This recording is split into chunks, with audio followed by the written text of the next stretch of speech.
We're going to have a presentation today on the Jai Jagat Global Peace March. What is Jai Jagat? What does it mean? Jai Jagat means all for the planet and the planet for all. This was something said by Vinoba Bhave many years ago, and it still seems to resonate today. What you see in the first slide, you can see the many people in the slide. This took place in 2012, when 100,000 people came together in a spirit of trying to sort out their land issues non-violently with the government. What is so interesting about this picture is that it was out of these people coming together and struggling non-violently that the Jai Jagat evolved and was born. The Jai Jagat was an effort to bring many people together from the grassroots with their different problems and issues and to address them non-violently.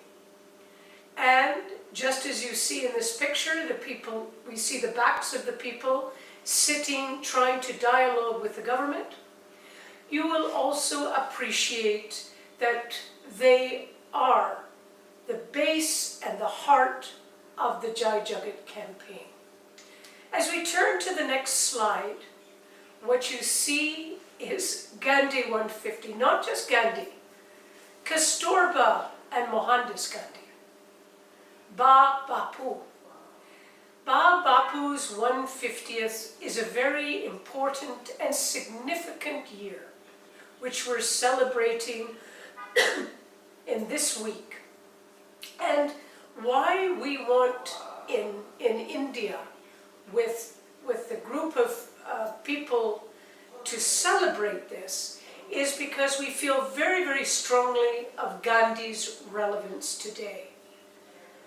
Gandhi was always said that when you're in doubt, think of the poorest person you've ever seen in your life and plan your policies accordingly. In this age where we see so much poverty and hunger, this advice still seems to be so important. As you can also see, Jai Jagat is Gandhi's effort and Kasturba's effort to bring this notion of non-violence forward, not only as a form of protest or of bringing people together, but as a spirit of acting non-violently with each other. In the next slide, we draw your attention to the goal of this Jai Jagat campaign, this global peace march. What is so interesting is that people are planning to walk from Gandhi's grave in Rajghat, New Delhi, all the way to Geneva, over 10,000 kilometers through 10 countries. And the reason that they see that is so important is because they want to bring hope to the younger generation that a new world is possible. And that world is a non-violent world. And this is the basic goal of the Jai Jagat. When we turn to the next slide, we see that there are three aspects to this that we're trying to emphasize. The first aspect is that we are trying to see the Jai Jagat as a response to the urgent call for action, for people to come together. In the second mission statement, we understand that our international development, the way we have developed our international political economy, is such that it is leading to a lot of violent consequences, and it needs to be rethought and revisited. And the third mission of why we're taking this walk is really so that we can develop a movement of people across the world, not just to come together alone, but to come together to change public opinion, global public opinion, about the importance of nonviolence. As we turn to the next slide, I want to draw your attention to the Green and White Manifesto. The Green and White Manifesto is a book that has been created that has 3 sections. The first section is related to commitment to nonviolence, having a greater commitment to nonviolence. The second section is about organizing for nonviolence. And the third section is how to create a nonviolent society. So, again, the commitment for nonviolence, the way to organize for nonviolence, and thirdly, a more nonviolent society. But let me draw your attention to the green and white. Green for environment, white for peace. These are the 2 global priorities that we see as so important. A global movement like Jai Jagat needs to address these priorities together in a way that most people don't do. And we feel that it's very, very important to bring the issues of the climate crisis together with the issues of conflict that we see today. This you will find in the Jai Jagat Manifesto. Moving to this global peace march, which is the main reason for us talking to you today. As you can see on this map, the Jai Jagat Global Peace March begins, as I said, in Rajghat, and it starts with Gandhi's Samadhi, his memory, his essence that still is with us today.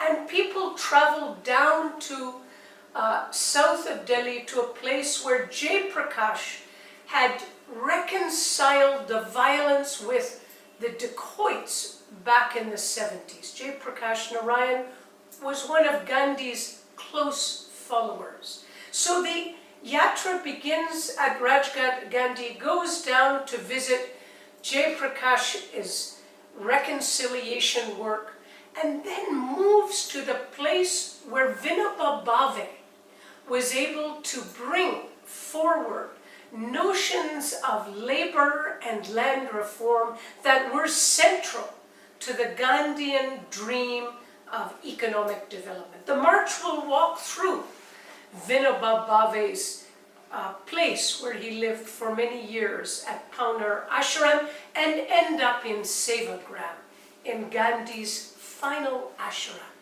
This will be the 4-month Indian walk from October 2nd to January 30th.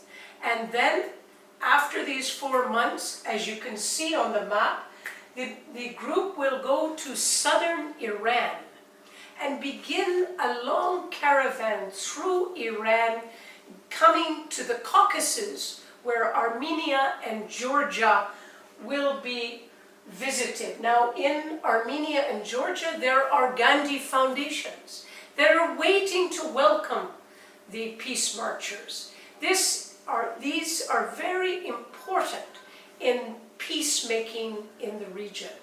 And from Armenia, Georgia, the marchers will then be marching, after they cross the Black Sea, through the Balkan states, through 4 Balkan states. You know, areas that have suffered, countries that have suffered so much ethno-religious violence and tension since the breakup of Yugoslavia. And with the youth, working with the youth, having peace conferences, interactions with the local people. The marchers will cross through the Balkans and take a boat across the Mediterranean in order to come to Italy. And in Italy, spending 2 months, almost 2 months, with local people talking about peace before entering into Switzerland for the last 3 weeks. This will be punctuated with a wonderful 7-day conference in Geneva, with thousands of people who will be coming from many destinations, from Senegal, UK, from France, and they will all converge in Geneva for a 7-day celebration. But what is very interesting about this 7 days is that there will be many discussions with the United Nations, a dialogue to look at the SDGs. Let me conclude by saying that there are 4 pillars that we will be focused on. The elimination of poverty, the reduction of social discrimination, the mitigation or addressing of climate change, and the reduction of conflict. These are central to the implementation of the Sustainable Development Goals. What finally are we trying to do? We're bringing Gandhi and Gandhi's ideas of nonviolence from India to the UN in Geneva that has produced the Sustainable Development Goals. Gandhi himself said, never always think of the poorest when you're making policies, and the Sustainable Development Goals is saying no one should be left behind. This basic goal of this march is to stress the need for inclusive policies where everybody can be counted, where everybody is part of our collectively living and in this planet, this very fragile planet that we have, that also has so many other living beings. I return to say to you, Jai Jagat, victory to the full planet, to the common destiny of all of us, to have a safe, healthy, and peaceful planet. Jai Jagat.